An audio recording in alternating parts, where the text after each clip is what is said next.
The government's monthly meeting has approved in principle 3 amended laws concerning investment promotion, media, and government, aiming to better serve the country's development needs. The two-day government meeting, which ended on Friday, was chaired by Prime Minister Thongloun Sisoulith and attended by other cabinet members.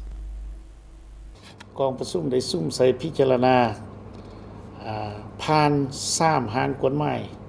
Minister to the Prime Minister's office and government spokesman Dr. Chaleun Yiapaoher spoke at a press conference after the conclusion of the government's monthly meeting. ปรับปรุงคือ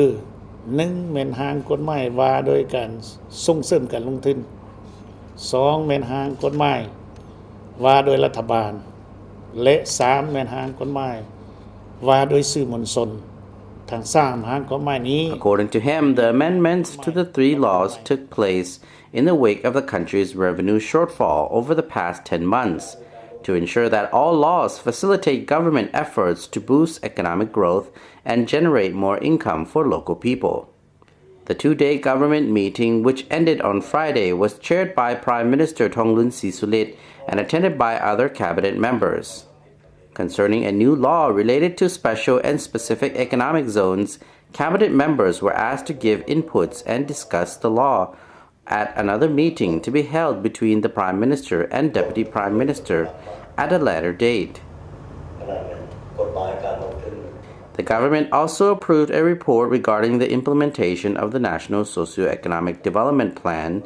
as well as the status of the financial and budgetary plans for this 2015-2016 fiscal year, and discussed plans for 2017.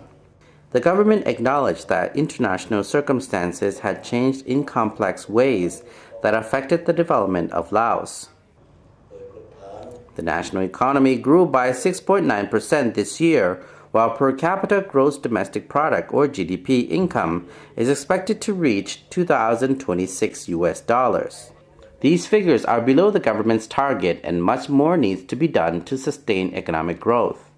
According to the government's report, the economy is projected to grow by 7 to 7.3%, lower than the rate of 7.5% annually set in the 8 5-year socio-economic development plan for 2016-2020.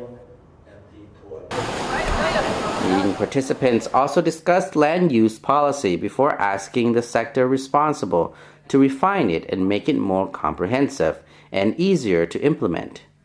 Those present expressed their sympathy for people affected by recent flooding and locust invasions in the northern provinces.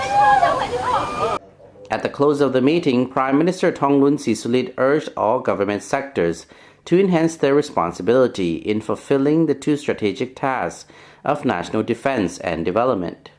The most significant task in the coming days is to maintain security when Laos hosts the 28th and 29th ASEAN summits in Vientiane from September 6 to 8. The sectors responsible have been asked to calculate costs of flood damage in various parts of the country and to bolster rehabilitation efforts to ensure the situation returns to normal as soon as possible.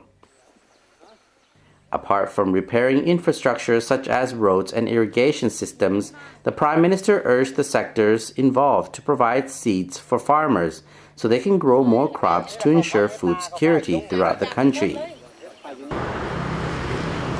The Ministry of Education and Sports was asked to prepare for the opening of the new school year next month and to further improve the education system to meet the country's development needs.